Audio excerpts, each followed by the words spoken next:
नमस्कार दोस्तों, स्वागत है आपका मेरे YouTube चैनल कैच एवरीथिंग में। मैं आपको एजुकेशनल ट्यूटोरियल से संबंधित वीडियो प्रोवाइड करता हूं। आज इस वीडियो में हम बीएड के कुछ एक्सपेक्टेड 50 जो क्वेश्चंस हैं उसको एक्सप्लेनेशन के साथ जानेंगे। जैसे कि सबको पता है कि बीएड का एग्जाम टल गया है, लेकिन ये जल्दी ही 1 महीने के अंदर करा लिया जाएगा। तो अभी इधर प्रैक्टिस सेट लगाने बहुत ज़रूरी है और ये 50 एक्सपेक्टेड मैं सेट चला रहा हूँ 50 एक्सपेक्टेड प्रश्न के बीएड के लिए। और मैं इसमें जिसमें ज़रूरी होगा उसमें चारों के चारों ऑप्शन को मैं एक्सप्लेन भी करूँगा एग्जाम्पल के साथ। तो अभी वीडियो स्टार्ट करते हैं। हो जाए अब यहाँ ये महाप्राण व्यंजन होता है प्रत्येक वर्ग का। अब क्या है कि इसके लिए आपको ये जो क्वेश्चन पूछा है थोड़ा सा आपको एक नोट्स देखना पड़ेगा। तो इसमें क्या देखिए मैंने बनाया है, इसमें अल्पप्राण और महाप्राण बताया मैंने। तो आप देख सकते हैं कि इसमें 5 वर्गों के व्यंजनों को मैंने लिख लिया है। पहले क ख ग घ, ये क वर्ग है। च वर्ग में आएंगे तो च छ ज झ य। फिर उसके बाद ट वर्ग में आएंगे तो ट ठ ड ढ ड़। फिर उसके बाद त वर्ग में आएंगे त थ द ध न। उसके बाद प वर्ग में आएंगे प फ ब भ म। फिर नीचे जो बचते हैं इनको य र ल व, ये अंतस्थ वर्ड कहलाते हैं, क्योंकि ये आप जब बोलते हैं य र ल व तो ये बीच में आता है, ये अर्ध स्वर भी कहलाता है, यानी स्वर और व्यंजन के बीच में आता है, इसलिए इसको अंतस्थ वर्ड भी बोलते हैं। ये पूरे के पूरे अल्पप्राण होते हैं। और श स स ह, ये ऊष्म वर्ण कहलाते हैं, क्योंकि इनको बोलने पर ऊष्मा निकलती है मुंह से, और ये महाप्राण कहलाते हैं। तो पहले तो ये जान लिया अल्पप्राण महाप्राण होता क्या है। जब आप जिन वर्णों के उच्चारण में मुंह से कम वायु निकलती है, कम वायु आप बोलेंगे तो, जैसे बोलिए पहला वाला क च ट त प, इसमें हवा कम निकल रही है मुंह से, तो ये अल्पप्राण कहलाएंगे। ठीक। और ये अल्पप्राण जो होते हैं आपके, ये जो वर्ग होते हैं जो मैंने बना रखे हैं, इसमें पहला, तीसरा और पांचवा, ये जो पूरा का पूरा कॉलम होता है यही अल्पप्राण कहलाते हैं। अगर आपको याद नहीं हो रहे हैं डायरेक्टली तो आप ऐसे भी याद कर सकते हैं।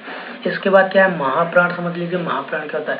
जब कोई भी वर्ड आप उच्चारण करते हैं तो आपके मुंह से अधिक वायु निकलती है तो उसको महाप्राण बोलते हैं। जैसे आप देख लीजिए घ ख छ, तो ज्यादा हवा निकल रही है तो इसलिए उसको महाप्राण बोलते हैं। जैसे मतलब महाप्राण व्यंजन होता है प्रत्येक वर्ग का। तो प्रत्येक वर्ग आपने देखा क छ ट त प, ये 5 वर्ग थे। इसमें जो इन सारे वर्गों का पहला दूसरा और जो उसके बाद आपका था चौथा, ये जो दूसरा और चौथा था ये आपका महाप्राण व्यंजन था। तो इसका आंसर बी हो जाएगा, दूसरा चौथा। नेक्स्ट क्वेश्चन नंबर 2, इसमें पूछा है क्वेश्चन में ई च छ ज झ या आदि का उच्चारण किससे होता है। इसका मतलब है ये कहाँ से बोले जाते हैं, जो भी वर्ड ये है ये कहाँ से बोले जाते हैं, कंठ से यानी गले से, या मूर्धन या जीभ को तोड़ के जो बोला जाता है उससे, या तालव्य से, या फिर ओष्ठ से। चलिए देख लेते हैं। उससे पहले थोड़ा सा ये कौन से वर्ड कहाँ से बोले जाते हैं, इसमें थोड़ी राइटिंग गंदी है लेकिन फिर भी समझ में आ जाएगा। इसमें 5 वर्ग होते हैं, क वर्ग, च वर्ग, ट वर्ग, त वर्ग, प वर्ग। तो हम देख लेते हैं कि जो क्वेश्चन में पूछा है वो किस वर्ग में आ रहा है। ये मैक्सिमम च वर्ग में आ रहा है। बाकी ये ई को भी हम तालु में रखते हैं, तो ये च वर्ग में आ रहा है तालु में, यानी इसका आंसर तालव्य होना चाहिए। तो देख लेते हैं कैसे तालव्य में होता है। तो जैसे कि जब भी इसको बोलते हैं हम ई च छ ज झ य, तो आपने नोटिस किया होगा कि जब भी आप बोल रहे तो आपका जो जीभ है वो तालु में चिपक रहा होगा, इसलिए इसको तालव्य वर्ण बोलते हैं। ऐसे ही अगर पूछे अ आ क ख ग घ के बारे में, तो आप जरा बोल के देखिए अ आ क ख ग, तो ये कंठ से निकल रहा है, गले से निकल रहा है आवाज, तो इसको इसलिए कंठ वर्ण बोलते हैं। ऐसे ही मूर्धा का ट ठ ड ढ ड़, जब भी आप बोल रहे हैं तो आपकी जीभ मुड़ रही है तो इसको मूर्धा बोलते हैं। ऐसे ही दंत किसको बोलते हैं, जब आप बोलते हैं जैसे त थ द ध न, तो आपका जो जीभ है वो दांत में चिपक रहा है, इसलिए इसको दंत वर्ण बोलते हैं। ऐसे ही ओष्ठ का है, जब आप बोलेंगे प फ ब, तो आपके लिप्स जो है होठ वो चिपक रहा है, इसलिए इसको ओष्ठ वर्ण भी बोलते हैं। नासिका, जब नाक से आवाज आती है जैसे न म, तो ये न से निकल नाक से आवाज आ रही है एक, तो इसलिए इसको नासिक भी बोलते हैं। और डिटेल में जानेंगे हम जब दूसरा वीडियो वर्ड पे बनाएंगे तब। अब क्वेश्चन पे आते हैं फिर। तो देखा आपने कि ये सारे हमने कंठ कौन से होते हैं, मूर्धन्य कौन से होते हैं, ओष्ठ्य कौन से होते हैं, तालव्य से कौन से होते हैं, तो ये सब देखा। तो आप अब स्पष्ट इस क्वेश्चन का आंसर दे सकते हैं जब भी आप बोलेंगे च छ, तो ये जो है आपकी जीभ वो तलवे में चिपक रही है, तो इसलिए इसका आंसर नंबर सी तालव्य से इसका राइट आंसर होगा। इसके बाद आता है प्रश्न नंबर 3 पे। हिंदी साहित्य को कितने कालखंडों में व्यक्त किया गया है? हिंदी कालखंड को 4, ये ऑप्शन बी सही है इसका, 4 कालखंडों में व्यक्त किया गया है। आप देख सकते हैं आचार्य रामचंद्र शुक्ल ने हिंदी साहित्य को समय के अनुसार 4 भागों में बांटा है, जिसमें पहला आदिकाल, ये 1050 से 1350 तक चलता है। उसके बाद आता है भक्ति काल, ये आपका 1350 से 1650 तक चलता है। इसके बाद आता है रीतिकाल, इसका 1650 से 1850 तक चलता है। इसके बाद आता है आधुनिक काल जो 1850 से आज तक चल रहा है। प्रश्न नंबर 4 पे आइए। इसमें क्या है, निम्नलिखित में छायावादी रचनाकार कौन है? छायावादी रचनाकार आप जानेंगे, ये सुमित्रानंद पंत हैं। ऑप्शन नंबर सी इसका आंसर। आप देख लीजिए, जैसे आधुनिक मैंने बताया था कि 4 कालखंडों में विभक्त हुआ है हिंदी जो भी साहित्य काल है, उसको साहित्य काल में जो चौथा काल है आधुनिक काल जो 1850 से आज तक चल रहा है, उसको भी आगे डिवाइड किया गया है लगभग 6 भागों में, जिसमें भारतेंदु युग 1850 से 1900, फिर द्विवेदी युग 1900 से 1920, छायावादी युग जो 1920 से 1936, प्रगतिवादी युग जो है 1936 से 1943, फिर उसका प्रयोगवादी युग जो 1943 से 1950, नई कविता युग जो है 1950 से अब तक। तो छायावादी युग के कवि को याद, देखो ट्रिक बता देता हूँ। जैसे कि अभी छायावादी युग के बारे में पूछा था पिछले क्वेश्चन में, तो उसमें सुमित्रानंद पंत थे, तो उनके कवि जो है याद करने की ट्रिक ये है, महादेव, शंकर, राम और सूर्य ने सुमित्रा को छाया में आशीर्वाद दिया। तो सुमित्रा से सुमित्रानंद पंत हो गए, जिनको प्रकृति के सुकुमार भी कहा जाता है, ये भी क्वेश्चन पूछ लिया जाता है। फिर उसके बाद आपका महादेव से महादेवी वर्मा हो जाएगा, और उसके बाद आपका ये सूर्य से सूर्यकांत त्रिपाठी निराला हो जाएगा। ऐसे ही इसके कोड है। उसके बाद सुमित्रानंद पंत की जो रचनाएं है उसका ट्रिक याद कर लीजिए, सुमित्रा की वीणा की गूंज पूरे आवास में पुलकित हो रही है। तो इसमें वीणा आया है, तो वीणा है एक गुंज से गुंजन है, एक वह प से पल्लव है, आवाज से अच्छा आवास है। निम्न में कौन सा शब्द स्त्रीलिंग है? अब देखिए, एक स्त्री को संबोधित करने के लिए बोलकर संबोधित करने के लिए और एक जेंट्स को, तो दोनों को अलग अलग संबोधित किया जाता है। जैसे मेरा, मेरी, तो मेरी लेडीज और मेरा जेंट्स हो जाएगा। तो वैसे ही हम इन शब्दों को जानेंगे। जैसे आप पहला वर्ड ले लीजिए, इसमें इसने ये पूछा है कि स्त्रीलिंग शब्द कौन सा है। तो अब चारों ऑप्शन को हम ट्राई करते हैं इसमें। तो पहला अगर हम ट्राई करेंगे तो हम बोलेंगे ग्रह। ग्रह इसको वाक्य में प्रयोग कीजिए। गृह प्रवेश हो गया, हम बोलते हैं गृह प्रवेश हो गया, हम ये नहीं बोलते हैं गृह प्रवेश हो गई। तो जब गया आया है तो इसमें कहीं ना कहीं पुरुष को संबोधित कर रहा है, गृह प्रवेश हो गया। तो ये तो हो गया पुरुष वाचक शब्द। ठीक, उसके बाद आपका ये बी ऑप्शन में चंदन, चंदन का टीका का आ रहा है इसमें भी, तो ये भी एक पुरुष शब्द हो गया। इसके बाद आता है पत्ता पेड़ से गिर गया, ये नहीं कहते हम लोग पत्ता पेड़ से गिर गई, तो पत्ता पेड़ से गिर गया ये भी क्या हो गया, पुरुष शब्द हो गया। इसके बाद आता है ऑप्शन डी, ये होगा सभा। तो इसमें क्या, अब कैसे बोलोगे आप, इसमें बोलोगे कि सभा भरी हुई है, आप ये नहीं बोलते हो सभा भरा हुआ है, आप बोलते हो जो भी सभा लगी हुई है वो बोलते हो आप सभा भरा हुआ है, सभा भरी हुई है। आप भरा हुआ नहीं बोलते, आप बोलते हो सभा भरी हुई है। तो सभा भरी हुई है, तो यहाँ पर भरी हुई है आ रहा है, तो यहाँ पर एक संबोधन दे रहा है स्त्री का, तो इसलिए ये ऑप्शन डी सही होगा। आते हैं नेक्स्ट क्वेश्चन पे। सदानंद का संधि विच्छेद कीजिए। अब देखिए, संधि विच्छेद अपने आप में बहुत बड़ा टॉपिक है, तो संधि विच्छेद हम पढ़ेंगे एक अलग वीडियो में। अभी आप बस इतना जानिए कि सदानंद का संधि विच्छेद कीजिए। तो पहले तो ये जानिए कि ये जो है आपका ये व्यंजन कह रहा हूँ, ये जो संधि है ये आपका दीर्घ संधि है। तो इसमें जो जो मात्रा होती है बड़े आ की, जहाँ भी लगा रहता है वहीं से टूटता है ये। तो यहाँ पर आप देख सकते हैं ऑप्शन ए में वहीं से टूटा हुआ है ये सत प्लस आनंद। अब ये द का त क्यों हो गया, ये मैं जब संधि पढ़ाऊंगा तो उसी में आपको बताऊंगा। अभी इतना जानिए, द जो है वो त में कन्वर्ट हो जाता है और सत प्लस आनंद होगा तो सदानंद हो गया। प्रश्न नंबर 7 पे आते हैं। इसमें संक्षेपण मूल पाठ से कितने शब्दों में लिखना चाहिए? संक्षेपण मूल पाठ से कितने शब्दों में लिखना चाहिए? इसका आंसर होगा ऑप्शन बी, 1/3 शब्दों में, 1/3। नेक्स्ट, मात्रा के आधार पर स्वर कितने प्रकार के होते हैं? मात्रा के आधार पर स्वर 2 प्रकार के होते हैं।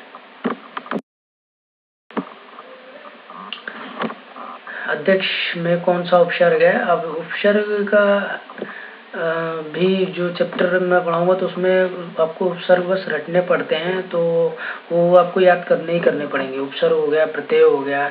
तो अभी ये जानिए, इसका ऑप्शन ए सही है। अभी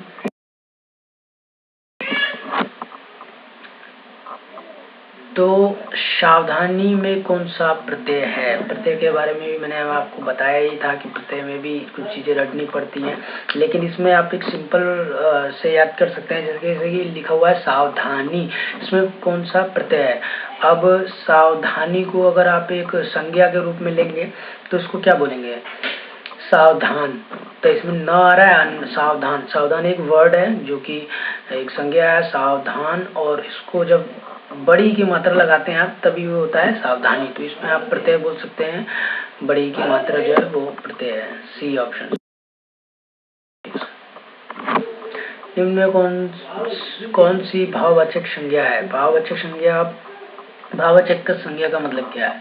अब देखिए, इसके पीछे जो है, आप जब भाववाचक, भाव जो भी है किसी भी रूप में हो, भाव वो रूप क्या है हम पहचान नहीं सकते, बस हम महसूस कर सकते हैं। मतलब हम देख नहीं सकते उसको, पहचान तो सकते हैं, हम देख नहीं सकते, हम छू नहीं सकते उसको, हम बस उसको महसूस कर सकते हैं। तो जो भी महसूस करने वाली चीजें हैं वो भाववाचक संज्ञा होती है। जैसे दिल्ली में आप जा सकते हैं, ये संज्ञा है। आप वहाँ जा सकते हैं और देख सकते हैं दिल्ली। बाकी लड़का, लड़के को भी आप देख सकते हैं। मोहन किसी का नाम है, उसको भी आप देख सकते हैं, मोहन नाम के लड़के को। लेकिन बीमारी जो है, बीमारी क्या है? बीमारी को आप बस फील कर सकते हैं, आप छू नहीं सकते हैं, कि हम महसूस कर सकते हैं बस। तो जो भी महसूस करने वाली चीजें वो भाववाचक संज्ञा होती है। इसमें ऑप्शन डी सही है। नेक्स्ट क्वेश्चन है, पर्वतीय कौन सा विशेषण है? अब देखिए, विशेषण क्या होते हैं? जो संज्ञा के हैं, जो संज्ञा की विशेषता बताते हैं उन्हें विशेषण बोलते हैं। तो आप पर्वतीय, अब पर्वतीय ले लीजिए। पर्वत की जो संज्ञा है वो पर्वत होता है, पर्वत। लेकिन अब इसको पर्वतीय कर दिया गया, यानी ये किसी की विशेषता बता रहा है। ये पर्वतीय, जैसे बाकी प्रयोग करेंगे, पर्वतीय क्षेत्र है तो क्षेत्र की विशेषता बता रहा है कि ये पर्वतीय है, ये नहीं कह रहा है कि पर्वत है, पर्वतीय है। तो ये कौन से विशेषण है? तो ये गुणवाचक विशेषण है, क्योंकि संज्ञावाचक विशेषण में संज्ञा के बारे में बताता है और परिमाण में आपका उसका परिमाण बताता है। जैसे 1 किलो है, 2 किलो है, 3 किलो है, ऐसे। और सर्वनामिक में आपका वो राम सो रहा है, इस वाक्य में कौन सी क्रिया है? अब राम सो रहा है, इसमें कौन सी क्रिया है? तो थोड़ा सा हम पहले जान लेते हैं कि क्या है, तब हम बात करेंगे। देखिए, सकर्मक क्रिया, जिन क्रिया शब्दों का कर्म पर सीधा प्रभाव पड़ता है उसे सकर्मक क्रिया, वो सकर्मक कहलाते हैं। अब देखो, एक एग्जांपल लेते हैं, मैंने चाय पी। अब यहाँ क्या है? कर्म क्या है? वो चाय है, और कर्ता मैंने, और चाय पी, ये सकर्मक है। क्यों सकर्मक है? क्योंकि जब भी आप चाय पियोगे तो चाय क्या होगी? खत्म हो गई, यानी कर्म पर सीधा प्रभाव पड़ा। आपने चाय पी और चाय खत्म हो गई, तो कर्म पर सीधा प्रभाव पड़ा, तो इसे सकर्मक बोलेंगे। सॉरी। और अकर्मक क्रिया क्या कहलाती है? जिन क्रिया शब्दों का प्रभाव कर्म के स्थान पर स्वयं कर्ता पर पड़ता हो उन्हें अकर्मक कहते हैं। यानी इस पे, इन वाक्यों में जो है, जो क्रिया है उसका प्रभाव कर्म पर नहीं पड़ता है, सीधे कर्ता पर पड़ता है। तो वह रो पड़ा, तो वो रो रहा है, तो कौन रो रहा है? रो रहा होगा तो कोई दर्द हुआ होगा किसी को, तभी तो रो रहा है। तो कौन रो रहा है? वो जो करता है वही रो रहा है, तो इसलिए इसको कर्मक बोलेंगे। इसमें कोई भी क्रिया पे कर्म पर कोई प्रभाव नहीं पड़ा। बच्चा गिर गया, बच्चा गिरा, चोट किसको लगी? बच्चे को। बच्चा क्या है? कर्ता, तो कर्ते पे कर्ता को इफेक्ट हुआ है, तो इसलिए इसको अकर्मक बोलेंगे, कर्म पे। तो इसमें क्या बोला? राम सो रहा है। अब इसमें डायरेक्ट कर्ता प्रभावित हो रहा है, राम सो रहा है, सोया कौन? राम। तो ये क्या हो गया? अकर्मक। कर्मक हो गया। सकर्मक के बारे में बता ही चुका हूं। सेना युद्ध क्षेत्र से आगे बढ़ी, इस वाक्य में संबंधवाचक शब्द बताइए। अब संबंध कौन स्थापित कर रहा है? बढ़ने में और किसी क्षेत्र से आगे, आगे जो वर्ड है वो संबंध स्थापित कर रहा है, तो ऑप्शन सी सही है इसका। नेक्स्ट क्वेश्चन है, कौन सा शब्द अनिक का पर्यायवाची है? अब क्या है, पर्यायवाची वर्ड आपको याद करने पड़ेंगे, रटने पड़ेंगे। ये काफी सारे होते हैं, आपको बहुत ज्यादा मेहनत करनी पड़ेगी, याद करना पड़ता है कुल मिलाकर। ये इसका कोई शॉर्ट ट्रिक नहीं है। तो कौन सा शब्द अनिक का पर्यायवाची है? तो अनिक का जो है सेना, ऑप्शन बी सही है इसका। अली, अली शब्द युग्म का सही अर्थ है। अब अली, अली शब्द युग्म का सही अर्थ ये है कि आपको दोनों का मतलब मालूम होना चाहिए कि अली का मतलब क्या होता है, अली का मतलब क्या होता है। तो एक जो पहला अली है इसका मतलब होता है भौरा, और एक जो दूसरा अली है उसका मतलब होता है सखी। तो ऑप्शन बी सही है इसका।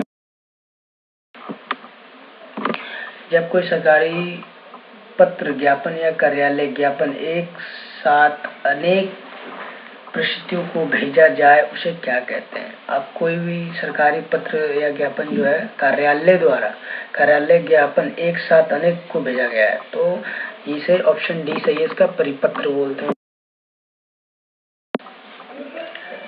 अब परमेश्वर में कौन सा समास है? अब समास के बारे में जान लेते हैं थोड़ा। समास क्या होता है? समास क्या होता है कि समास दो शब्दों से मिलकर बना है, सम प्लस आस। सम का मतलब होता है निकट और आस का मतलब होता है बैठना। इसका मतलब ये है कि शब्दों का ऐसा संक्षिप्त रूप, यानी इसको छोटा कर दिया जाए, शब्दों का ऐसा संक्षिप्त रूप जिससे वही अर्थ प्राप्त हो जो कि संपूर्ण शब्दों के समूह से प्राप्त हो रहा था। यानी जो भी बड़ा सा एक शब्द है जो जिससे वो अर्थ निकल रहा था, उसको छोटा कर दिया जाए तो उससे भी वही अर्थ निकले, उसी को समास बोलते हैं।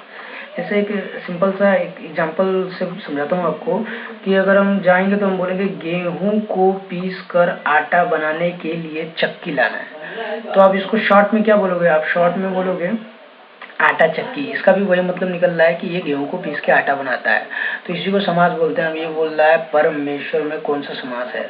अब ऑप्शन थोड़ा क्लियरिफाई कर लेते हैं। पहला ऑप्शन जो है द्वंद्व। द्वंद्व में क्या होता है, दोनों जो शब्द होते हैं वो दोनों बराबर के महत्व रखते हैं, जैसे माता, और ये संयोजन के साथ जुड़ा रहता है, जैसे माता पिता। तो माता पिता दोनों बराबर महत्व है, देवी देवता दोनों के बराबर महत्व है। इसमें नेक्स्ट आता है ऑप्शन सी। हम लोग थोड़ा सा क्लेरिफाई कर लेते हैं। अव्ययी भाव। अव्ययी भाव में क्या होता है कि एक शब्द जो होता है इसका वो दूसरे एक इसका जो पिछला वर्ड होता है, एक इसका पिछला जो वर्ड होता है वो एक मेन संज्ञा होती है, और जो पहला वर्ड होता है वो एक अव्ययी होता है, यानी उसको तोड़ा नहीं जा सकता। तो इसमें क्या होता है, आप इसके जब एग्जाम्पल देखोगे तो आप एग्जाम्पल में देखोगे यथासंभव, सपुत्र। तो जो इसमें सगुण, सपुत्र, सपरिवार, तो जो स है वो अव्ययी हो गया, और जो भाव इसका आ रहा है वो गुण का है, पुत्र का है, परिवार का है। तो सगुण, सपुत्र, सपरिवार, या फिर यथासंभव, यथा योग्य, ये सब क्या है, ये अव्ययी भाव है। फिर उसके बाद आप तत्पुरुष में आ जाइए। तत्पुरुष में क्या होता है, इसमें कई सारे होते हैं, जैसे कि आप अभी एक वो पढ़ते हैं कारक, तो उसमें होता है को कर्ता ने कर्म को करण से संप्रदान के लिए, अपदान से संपन्न का की अधिकरण में, पर ये सब जब जिसमें आए वो तत्पुरुष होते हैं। तो हमारा जो ये परमेश्वर जो है ये क्या कर रहा है, कर्म धारण में क्या होता है, ये विशेषता बताता है किसी की। ऑप्शन जो बी है, तो हमारा ऑप्शन बी सही है। क्यों सही है? अब आप जब परमेश्वर को जब इसको पूर्ण शब्द में लिखेंगे, अभी इसके डिफिनीशन के अनुसार जब आप इसको पूर्ण शब्द में लिखेंगे तो ये लिखा जाएगा परम है जो ईश्वर। यानी ये ईश्वर की क्या है, विशेषता बता रहा है कि ईश्वर जो है वो परम है, इसको बोलते हैं परमेश्वर। तो इसलिए ये विशेषता बता रहा है। ये ऑप्शन बी हो गया कर्मधारण, क्योंकि कर्मधारण में विशेषता बताई। अब आइए नेक्स्ट क्वेश्चन पे, निम्न में कौन सा शब्द तत्सम नहीं है? अब तत्सम और तद्भव भी आपको थोड़े रटने ही पड़ेंगे, लेकिन फिर भी मैं बता देता हूँ एक आसान तरीका आपको याद करने का। सॉरी, तत्सम वो शब्द होते हैं जो संस्कृत के ज्यों के त्यों वर्ड ले लिए गए हैं, और तद्भव क्या है, वो तद्भव जो है वो संस्कृत से उत्पन्न तो हुए हैं लेकिन थोड़े हिंदी में बिगाड़ करके यूज किया जाता है उन सबों को। तो तत्सम ज्यों का त्यों ले लिया गया, यानी वो संस्कृत ही होगा, तद्भव वो थोड़ा हिंदी होगा, बिगड़ा हुआ रूप। तो निम्न में कौन सा शब्द तत्सम नहीं है? तत्सम नहीं है, इसने बोला है तत्सम नहीं है, यानी वो संस्कृत का वर्ड नहीं है। तो आप देख लेंगे वचन ये भी संस्कृत का वर्ड है, श्लाका ये भी संस्कृत का वर्ड है, तिक्ति ये भी संस्कृत का वर्ड है, जो 4 है वो हिंदी है, और ये ऑप्शन डी ही सही है, 4। इसके बाद आइए नेक्स्ट क्वेश्चन में, गाय कौन सी संज्ञा है? अब गाय क्या कर रही है? गाय एक जाति को प्रेजेंट कर रही है। गाय का तो कुछ भी नाम हम रख सकते हैं, जैसे कामधेनु, सॉरी धेनु। तो धेनु गाय जो होती है वो आप जान सकते उसका नाम है, लेकिन वो जब गाय बोलेंगे तो आप दुनिया की सारी गायों का शक्ल आपके दिमाग में बन जाएगा। तो ये एक जाति को संबोधित कर रही है गाय, इसलिए इसको जातिवाचक ऑप्शन बी सही है। और निम्न में से कौन सा शब्द पुल्लिंग है? पुल्लिंग का मतलब अब वही आप जेंट्स को डिनोट कर रहा है जो। तो आप अगर इसको देखेंगे, मैंने जैसे पहला वाला क्वेश्चन सॉल्व कराया था कि इसको वाक्य में प्रयोग करके आप देखेंगे तो आपको समझ में आएगा कि ये कौन सा आंसर इसका राइट होगा। तो अब आप पहला ऑप्शन उठाइए, आप बोलेंगे मुझे इस बात की आशा बिल्कुल नहीं थी। तो आप देख सकते हैं इसमें नहीं थी, तो ये भी क्या हो गया, स्त्रीलिंग हो गया। उसके बाद जब आप आएंगे तो नेक्स्ट वाले पे, तो आप बोल सकते हैं बी ऑप्शन को बोल सकते हैं कि तुम्हें इससे बहुत कष्ट होता होगा। मान लो किसी को चोट लग गई तो आप या फिर कुछ चुभ गया तो आप बोलोगे कि तुम्हें इससे बहुत कष्ट होता होगा। अब होता होगा हो रहा है, तो ये ऑप्शन बी सही है इसका, क्योंकि ये पुल्लिंग को डिनोट कर रहा है। सेना की टुकड़ी वहां से चली गई, ये स्त्री को डिनोट कर रहा है। क्षमा मांगी, ये भी स्त्री को डिनोट कर रहा है, तो ऑप्शन बी सही है। नेक्स्ट क्वेश्चन पे आते हैं, निम्नलिखित रचनाओं में से कौन सी रचना सूरदास जी की नहीं है? अब ये सब भी आपको अलग से एक वीडियो में प्रोवाइड करूंगा, क्योंकि उसमें भी याद ही करना होता है, कोई ट्रिक नहीं होती है इसकी, लेकिन फिर भी ट्रिक के साथ दूंगा। तो अभी इनका जानिए कि सूरदास जी की नहीं है। सूरदास जी की सूर सरावली है, सूर सागर भी है, साहित्य लहरी भी इन्हीं की है। आप सूरदास के आसान से याद कर सकते हैं, इनके मैक्सिमम में सूर लगा हुआ है और स से ही स्टार्ट है। और रमेनी जो है ये कबीर जी की है, साखी शबद रमेनी, ऑप्शन ए सही है इसका। नेक्स्ट आता है, वचन की दृष्टि से कौन सा जोड़ा सही नहीं है? वचन की दृष्टि से, अब वचन की दृष्टि से इसने इस क्वेश्चन को दे तो दिया है, लेकिन इसमें जो है वो मात्राओं का खेल है, यानी शुद्धि का खेल है। इसमें लता लताएं ही होता है, घोड़ा घोड़े ही होता है, किताब किताबें ही होता है। इसमें जो सखी सखियां हैं, इसका मात्रा जो है बड़ी की ना कुछ छोटी होगी, तो ये ऑप्शन डी सही होगा। मतलब ये गलत है तो ये सही होगा, ऑप्शन डी इसका आंसर है। आगे बढ़ते हैं। मुंबई के निकट पूना है, रेखांकित शब्द क्या है? के निकट पूना है, मुंबई के निकट पूना, तो ये क्या डिनोट कर रहा है? ये आपका डिनोट कर रहा है संबंध सूचक शब्द, तो इसका आंसर हो जाएगा आपका बी, संबंध सूचक, बी आंसर। नेक्स्ट क्वेश्चन पे आते हैं, निरूपित शब्दों में से विशेषण को पहचानिए। विशेषण वही है जो संज्ञा की विशेषता बताते हैं, उसको इंग्लिश में एडजेक्टिव बोलते हैं।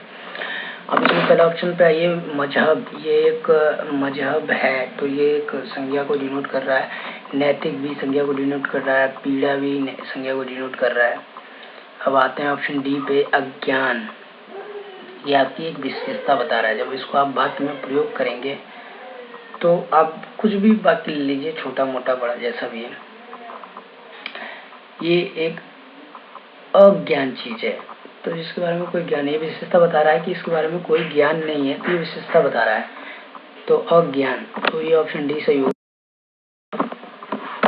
नेक्स्ट में आते हैं, जब एक अधिकारी दूसरे अधिकारी को व्यक्तिगत नाम से पत्र लिखता है उसे क्या कहते हैं? देखिए, अधिकारी है तो है, अधिकारी को पत्र लिखा है, लेकिन व्यक्तिगत नाम से लिख रहा है। अगर वो अपने डिपार्टमेंट के नाम से लिखता है या फिर सास या शासन को लिखता है तो वो शासकीय पत्र हो जाता है, लेकिन ये क्या है, व्यक्तिगत रूप से लिख रहा है, लिख तो अधिकारी को ही रहा है, अपने नाम से, व्यक्तिगत नाम से लिख रहा है, इसलिए इसको अर्ध शासकीय पत्र बोलेंगे। नेक्स्ट क्वेश्चन पे आते हैं। इसमें लिखा हुआ आधे अधूरी किस विद्या की रचना है, तो ये सब भी आपको याद ही करना पड़ेगा, लेकिन इसका ऑप्शन बी सही है, कहानी। और ये आधे अधूरे राकेश शर्मा जी ने लिखा है, तो ऑप्शन बी कहानी है। प्रश्न नंबर 28 पे आते हैं। ये जयद्रथ वध किसकी रचना है? जयद्रथ वध जो है ये मैथिली शरण गुप्त की रचना है, ऑप्शन सी सही है इसका। और मैथिली शरण गुप्त जी ने ये महाभारत के जयद्रथ वध का वर्णन किया है। और मैथिली शरण गुप्त की कुछ रचनाएं हैं जो अक्सर पूछ लिया जाता है, तो उसके बारे में याद कर लेते हैं। इनको द्वापर युग के कवि भी कहा जाता है और द्विवेदी युग के कवि भी कहा जाता है। तो इनका जो ट्रिक है याद करने की, वो है बीएसपी की जयमार। बीएसपी की जयमार, इसमें आप क्या करोगे, 20 हो जाएगा भारत भारती, खंड काव्य, ये 80 हो जाएगा साकेत, 20 हो जाएगा पंचवटी, 21 हो जाएगा किसान, जिससे झंकार या फिर जय भारत। उसके बाद ये जो आदर्श, वाई से यशोधरा, से मातृभूमि, ए से अर्थ, आर से रंग में भंग नाटक। मैथिली शरण गुप्त की ये कुछ रचनाएं हैं और इन्होंने एक वाक्य बोला है, वही मनुष्य है जो मनुष्य के लिए मरे। तो ये पूछ लेता है एग्जाम में, इसको याद कर लीजिए, मैथिली शरण गुप्त। सूरदास जी कौन से काल के संत कवि हैं? सूरदास जी सबको पता है कि वो क्या है, भक्ति काल के कवि हैं। और श्री कृष्ण जी के गाने मैक्सिमम गाया करते थे या फिर रचनाएं की जाती थी उनके ऊपर। तो ऑप्शन ए सही है इसका, भक्ति काल। बातें हैं पूर्वी हिंदी क्षेत्र में कौन कौन सी बोली नहीं बोली जाती। इसने बोला है पूर्वी हिंदी क्षेत्र में कौन सी बोली नहीं बोली जाती, थोड़ा सा कुछ देख लेते।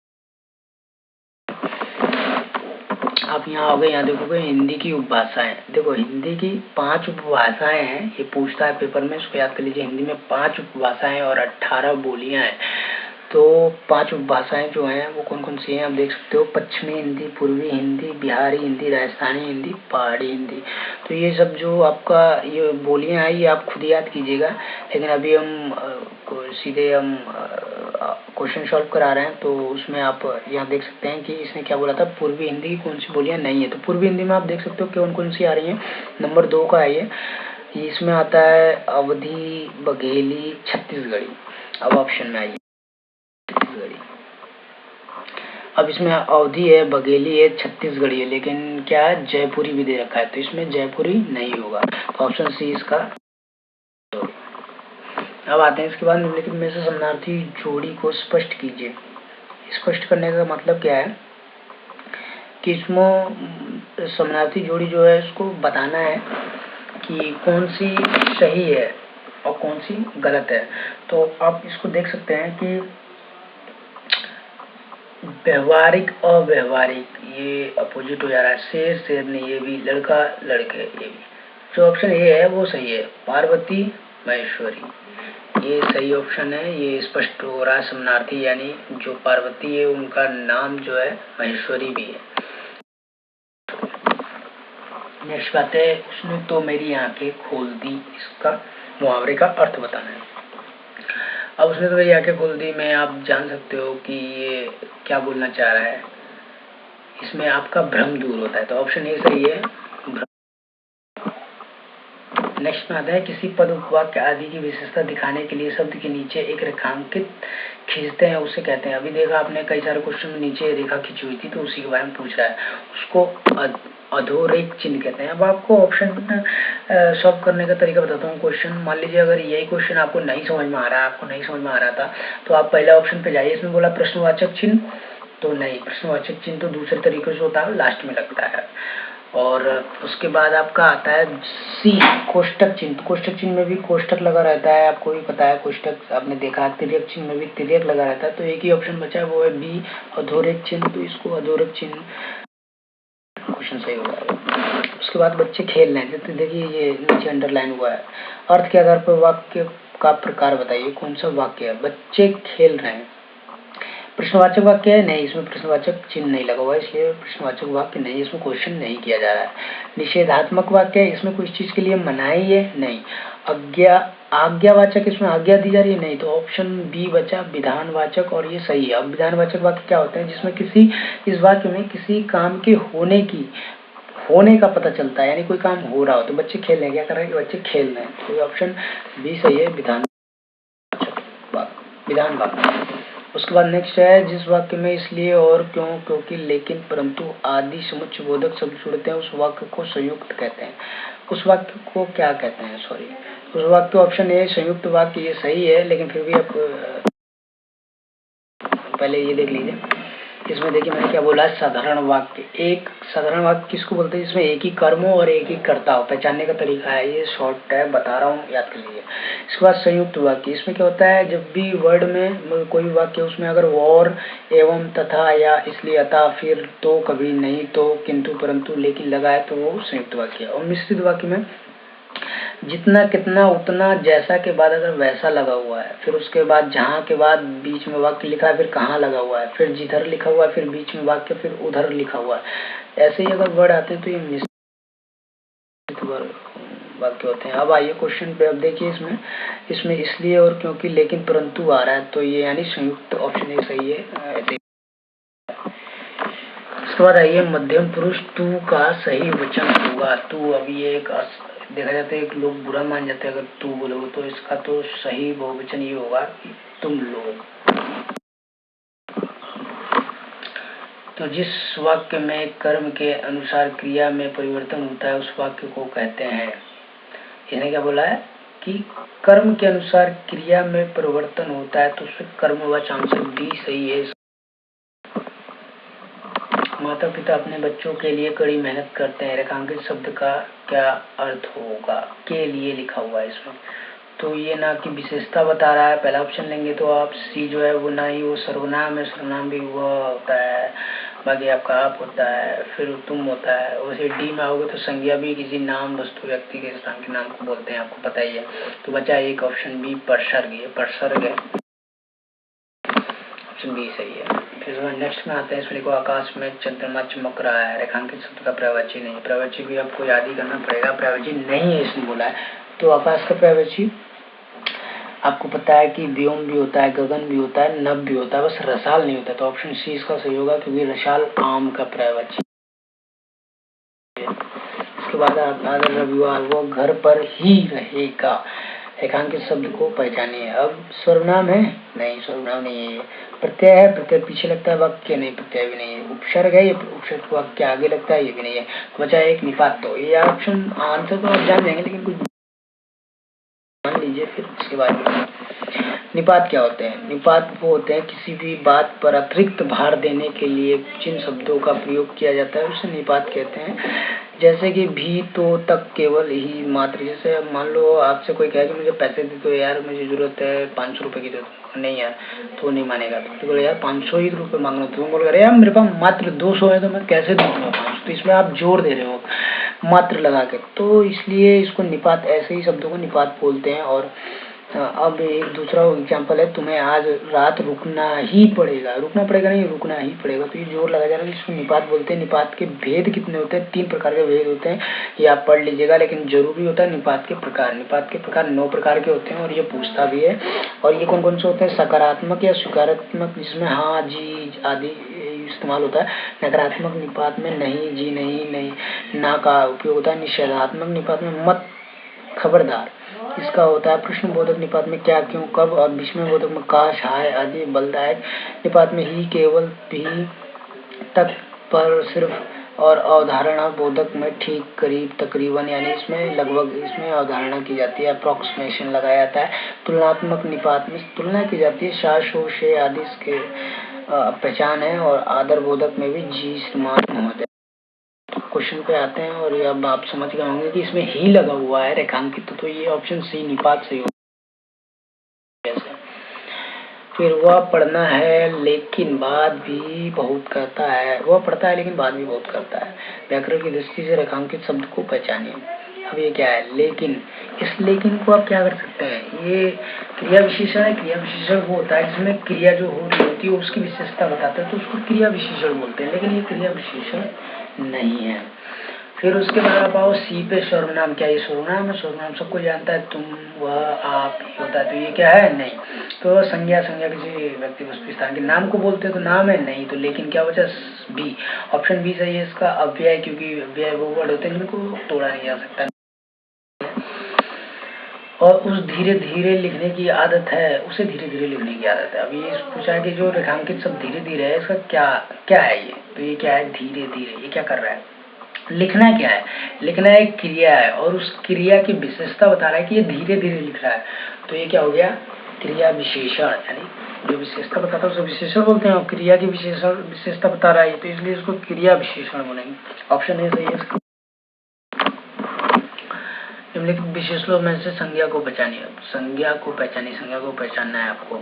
तो विशेषणों में से अब ये इसमें से 3 कोई विशेषण है, यानी जो विशेषता बता रहे हैं, और एक जो है वो विशेषता नहीं बता रहा है, वो संज्ञा है। तो आप ऑप्शन ए पे आओगे।